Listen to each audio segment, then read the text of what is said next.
cup may have simply been full. Yes. Like emotionally, right? Because she's seeing to her daughter, she's trying to be supportive. She has a husband who emotionally, for sure, just is not there.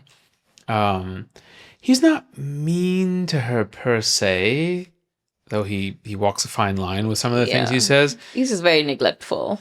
Extraordinarily. And he's either not reading what she's putting down, or he just doesn't care. Yeah. Because he may be thinking, I don't really want to be in this marriage, but look, I'm going to do my job. I'm going to provide. I'm going to, whatever. I mean, he's having an affair, so he's clearly... Yeah. And I remember when she starts, and this is such a wonderful piece of filmmaking. Yeah. Because there's no dialogue in the scene when you just see her smelling the laundry, and I was like, oh no, like as she was like, by the second or third time when she was doing it, I was like, oh no, it's like another woman's perfume or something. And it's all implied, zero dialogue. Yeah. Right. And she doesn't even say it until it's in a note to Fernandez, like a little bit after. Right. We kind of, the filmmakers kind of ignore it for a good 5 or 10 minutes before coming back and only saying explicitly in that note. Yeah. The emotional impact of his affair is not something we're shown. I mean, we do see he's been neglecting her, and that is why she herself has now started having this emotional affair with Mr. Fernandez. So, but the emotional impact of finding out your husband is cheating on you is not explored. The same way the emotional impact of your father dying is not fully explored in this movie. We don't see her express a lot. We see her being pensive. Yes. Which I think we can infer is her trying to just process things. Fair. But that's about all we get. Yeah. And this is I think something true across the film. A lot of things are just not said. They're understated. They're implied, and we're to infer. Yeah. Right, or assume, or what have you. And that's why the film itself is kind of low energy. Yes. Across the hour and a half or so of it, it's almost a 2-hour film, I think. For that reason, because there's nothing explosive. There's no fight, not a single fight. And this is where the socioeconomics, particularly of gender, come into play, because she's like, where would I go? I have my daughter. I don't have, so that was a thing. And I was like, yeah. And I, living in China, I saw that dynamic. It's not quite like India, particularly in big cities where a lot more women are very highly educated. They have their own careers and all that sort of stuff. So they have those options. And you often see divorce rates follow because they don't have to put up with it. But it's like smaller towns, it's just not the case. Thinking about the characters, and they're different ages, but one's a little closer to your age. I mean, neither is particularly close to me. I guess she's closer to my age. But did you relate, or could you connect with anything? No, actually, because I fought very hard to not be in her shoes. My parents tried very hard to get me married in my 20s, and I fought tooth and nail.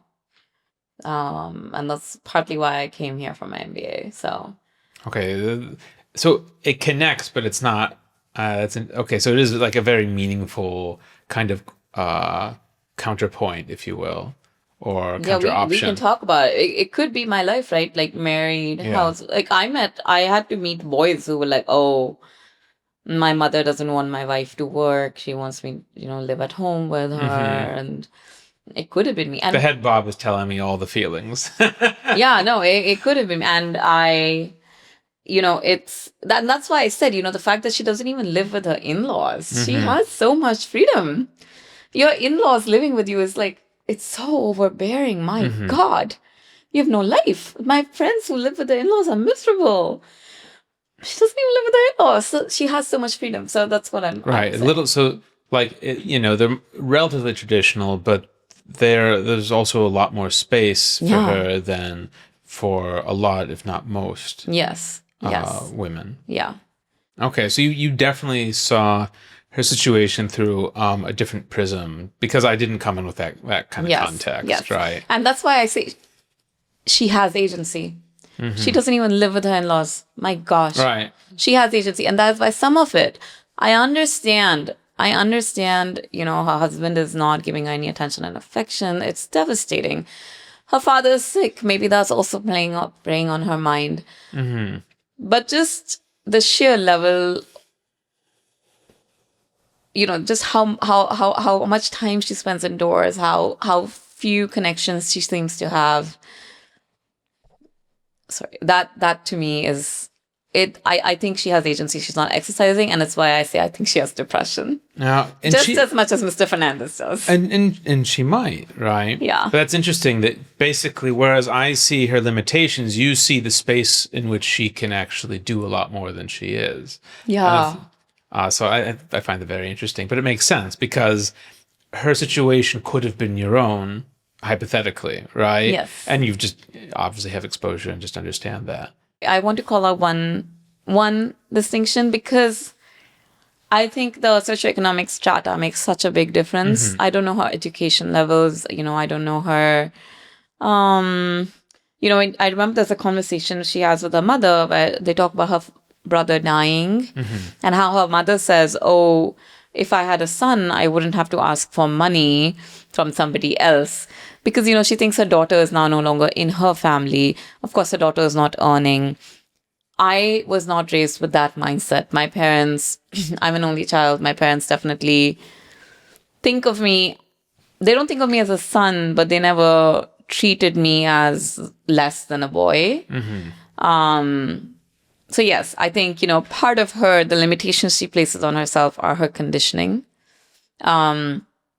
Because they are, I would say, lower middle class. I think they have lesser monetary means as well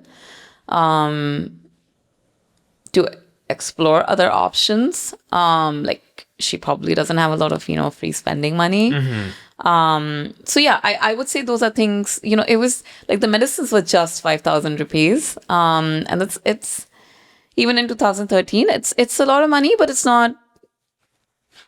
Yeah, like I when I hear, just 5,000 rupees and that's like, we're struggling with that. I was like, you're bordering on poor, like not slum dweller poor, but you're really, really struggling. Like you're not really making ends meet.